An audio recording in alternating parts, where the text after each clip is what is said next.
Bismillahirrahmanirrahim. Assalamualaikum warahmatullahi wabarakatuh. Kami ucapkan selamat pagi, selamat bertemu kembali dengan pelajaran fisika. Pada pagi hari ini kita akan membahas tentang induksi elektromagnetik, yaitu suatu bahasan yang berkelanjutan dari medan magnetik. Mari kita langsung masuk ke materinya.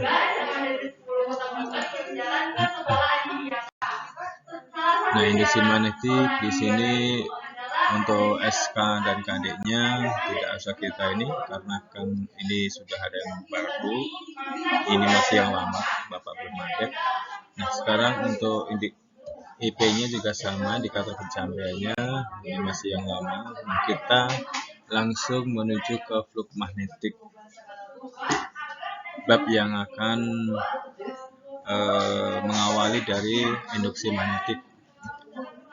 Michael Faraday dan Joseph Henry menemukan kebalikan dari First, yaitu perubahan medan magnet dapat menimbulkan gaya listrik di ujung kumparan GGL. Timbul jika B selalu berubah pada waktu. Nah, flux magnetik adalah garis medan magnetik yang diliputi oleh suatu luas bidang tertentu secara tegak lurus, yang dirumuskan dengan flux sama dengan B kali A kali cos theta. Kalau kita lihat di sini keterangannya, flux adalah flux magnet yang satuannya Weber, B ada kuat medan magnet satuannya Tesla, sedangkan A luas bidang dan theta adalah sudut antara garis medan magnet dengan garis normal. Ini sebenarnya sudah kemarin kita sedikit mengawali di medan magnet, ya, pengertian tentang flux magnetik. Jadi ini kira-kira materi ini sudah bisa semuanya dan tidak usah kita lanjutkan kembali atau kita perdalam karena kemarin sudah ada. Jadi hari ini hanya mengingatkan kembali aja tentang bagaimana flux magnetik itu, dan persamaannya kita harus tahu persamaannya, ya. Persamaannya bagaimana kita harus tahu. Nah, ini persamaannya flux sama dengan B kali A cos theta. Nah, ini ya, ini harus dihafalkan. Contoh soalnya juga sudah pernah kita ajarkan, jadi ini kita tinggalkan dulu. Kita langsung masuk ke yang berikut,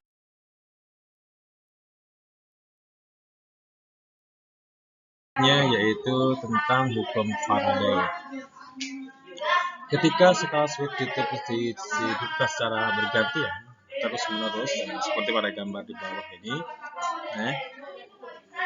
ternyata jarum galvanometer menyimpang bolak-balik ke kanan ke kiri. Hal ini berarti pada gulungan sekunder timbul beda potensial. Nah, di sini kita lihat, di sini ada beda sumber tegangan, di sini ada galvanometer, di sini ada kumparan. Nah, kumparan yang diliti oleh sebuah kawat tembaga yang berdekatan dengan sumber tegangan itu adalah arus primer, yang selanjutnya berseberangan yang dekat dengan galvanometer adalah arus sekunder. Nah, ini adalah prinsip pada transformator yang akan kita bahas nanti di penerapan dari hukum Faraday.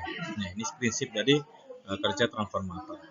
Nah, kemudian bila ini sebuah magnet kita masukkan dalam suatu kumparan yang diliti dan di sini ada sebuah jarum, maka ini akan terjadi pergerakan. Coba kita lihat bahwa kita masukkan medan magnetiknya. Nah, kita masuk medannya. Nah, ternyata di sini jarumnya dia menyimpang. Ketika dia bergerak lagi, maka dia akan bergerak dan kemudian berhenti lagi. Begitu pula dengan sebaliknya. Kalau kita balikkan ke sana, simpangannya juga arahnya terbalik. Ini juga sama. Nah, dari sini timbul ya kumparan mengalami. Nah, kita lihat di sini. Ketika magnet bergerak meningkat kumparan kembali mengalami perubahan jumlah garis gaya magnet yang semakin sedikit. Akibatnya timbul beda potensial atau GGL induksi yang terbalik. Berarti setiap ada gerakan medan magnet pasti akan menimbulkan GGL induksi. Jadi kesimpulannya. Kemudian hal-hal yang menentukan besarnya faktor GGL induksi, yaitu yang pertama kita lihat banyaknya lilitan suatu kumparan. Lilitan suatu kumparan ini juga akan menentukan besarnya GGL yang terjadi di ujung-ujung kumparan ini. Kemudian yang kedua, kecepatan keluar masuknya. Kecepatan keluar masuknya ini medan ini dan magnet ini juga mempengaruhi besarnya GGL. Yang ketiga, nah ini kuat medan yang digunakan. Nah, kuat medan yang digunakan di sini juga sangat berpengaruh sekali. Kalau medan magnet ini hanya mempunyai kecil kekuatannya, maka GGL juga akan semakin kecil. Nah, ini gerakan yang semakin diperbesar, kemudian lilitannya kita tambah. Nah, maka di sini akan timbul arus yang bisa kita terima di sini, bisa kita lihat begini. Nah, ini 3 faktor yang menentukan besarnya GGL induksi. Ya. Jadi ada lilitan, ada kecepatan, dan ada kuat medan. Begitu. Sebagai contohnya, di sini suatu medan magnetik yang menembus suatu bidang kumparan berubah sebesar 0,4 Tesla tiap 0,1 detik bila jumlah lilitan dan luas penampang kumparan adalah 1000 dan 1 cm persegi. Tentukan besar GGL induksi di ujung kumparan. Nah, di sini berarti kan kita mengetahui ya berapa rumus apa yang kita ketahui di situ. Di sini diketahui adalah ini suatu medan magnet yaitu 0,4 Tesla, berarti ini B. 0,1 ini D sekon atau waktu.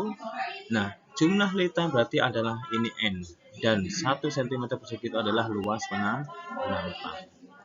Nah, dari sini maka kita bisa mengetahui berapa besar induksi di ujung kumparan dengan persamaan yang sudah kita tentukan, yaitu N d flow per dt. Nah, ini yang sudah kita ajarkan kemarin ya, N d flow per dt.